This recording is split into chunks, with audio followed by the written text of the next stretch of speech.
What's up, guys? Welcome back to my channel. It is Fred here. I am the Chief Market Strategist at Toastbeans, and today I'm going to be breaking down the S&P 500, the triple Qs, and next week is a very important week for the markets because we have the Fed decision meeting regarding interest rate cuts, and so far you can see that the market has rallied for the last couple of weeks into the Fed decision dates, which is next Tuesday and Wednesday, December 9th through 10th.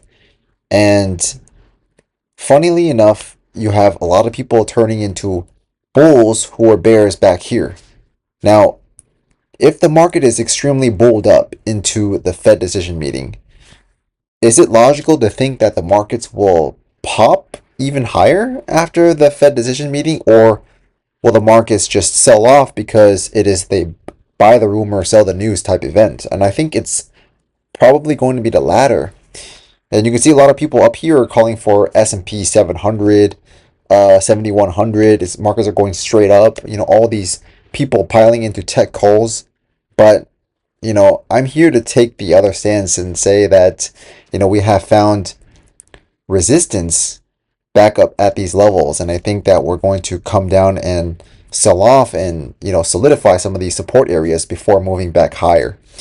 And you can see that, from the entire retracement, from the entire move from the April lows up until now, the 23.6% retracement is sitting at 640.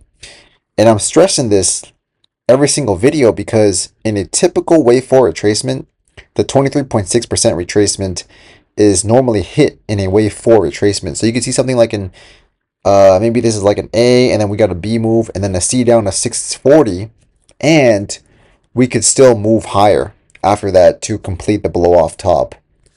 So 640 I think is still not off the table, but if you look at the triple Qs, the 23.6% retracement has been hit.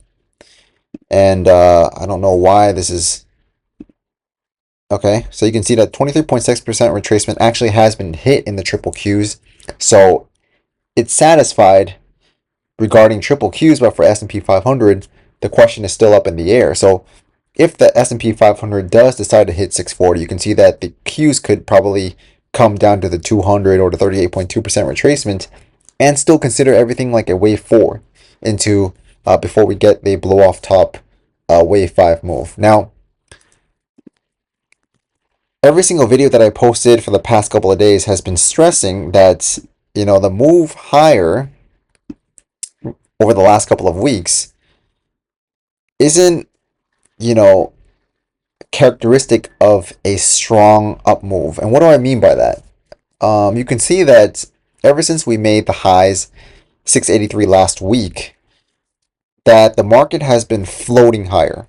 And I'm using the term floating because, the MACD has been making lower lows while the price moves higher. This is called a bearish divergence. Same thing as the RSI. The RSI is forming divergences. And, the market last week, a lot of people on X, they've been complaining that, this is such a choppy move, such a choppy environment.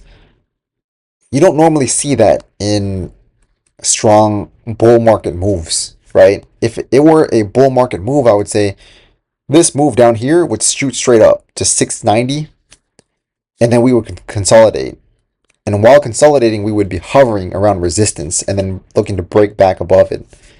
But here you can see that we barely even tagged some of these resistance levels, and then we pulled back slightly and we started to float higher while forming bearish divergences. This is not characteristic of a breakout move waiting to happen. I know a lot of people on YouTube, on X, they're calling for a breakout S&P 700, but I beg to differ. And that's exactly what my charts are telling me. If I'm wrong, but the charts don't lie. And that's the point I'm trying to make here, is that you can see we got a wick here on Friday up to like 688 and then briefly just pulled back. And ever since that 688 wick, you can see that the MACD hasn't even turned positive yet. So even if we get like a higher move on Monday and Tuesday next week, I would not be surprised to see a sell-off, right after the FOMC meeting or just post FOMC. to get some of these to fill some of these lower gaps here, because you can see that the past 2 weeks we had gap and gap to end Thanksgiving week. So there's that. This is what I want to be talking about today. Um, and other thing I want to point out is the VIX. So the VIX is, extremely stretched to the downside, and that's something that I want to point out here is this implies that there is no risk at all in the FOMC meeting, that the rate cuts are 100% priced in and there's no risk at all.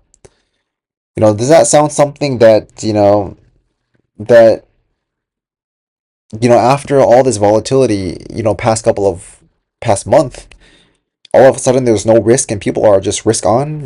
Does that make any sense to you theoretically? Right? I mean, I'm looking at my charts here, and all of a sudden people are bulled up and talking about a Santa Claus rally, in early December. So, meanwhile, you can see that the VIX is forming bullish divergences on the 4-hour time frame. MACD is making higher highs. The price is making lower lows. Is extremely compressed.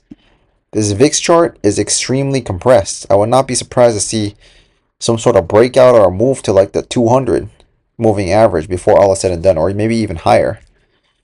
Right? You can see on the daily time frame that we are forming like a bullish falling wedge. The MACD wants to curl up, and you can see on the weekly time frame that we're still, despite the MACD looking to roll over, I'm thinking that it's going to maintain a bullish momentum on the VIX heading into next year. So this is something to be vigilant about going into next week, in the next couple of weeks, until December 25th, because while a lot of people are calling for, I know, all-time highs, I don't think it's just going to happen just yet. And I've watched Tom Lee's videos, I've watched Mark Noon's videos, and I think he sort of agrees with me, right? That if you look at some of the cryptocurrencies, like if it is a truly risk-on environment, why is Ethereum and Bitcoin struggling to make, any progress off the lows? You can see that, they struggle to get above this resistance level we rejected. You can see that this is a classic ABC pattern, corrective off the lows, calling for new lows in Ethereum and Bitcoin. You can see that the 4-hour MACD started to turn lower. Same thing with Bitcoin.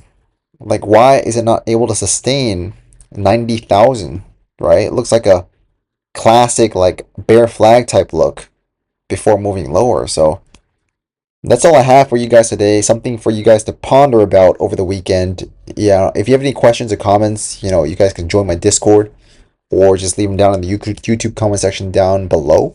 And I'll see you guys in the next video. Peace.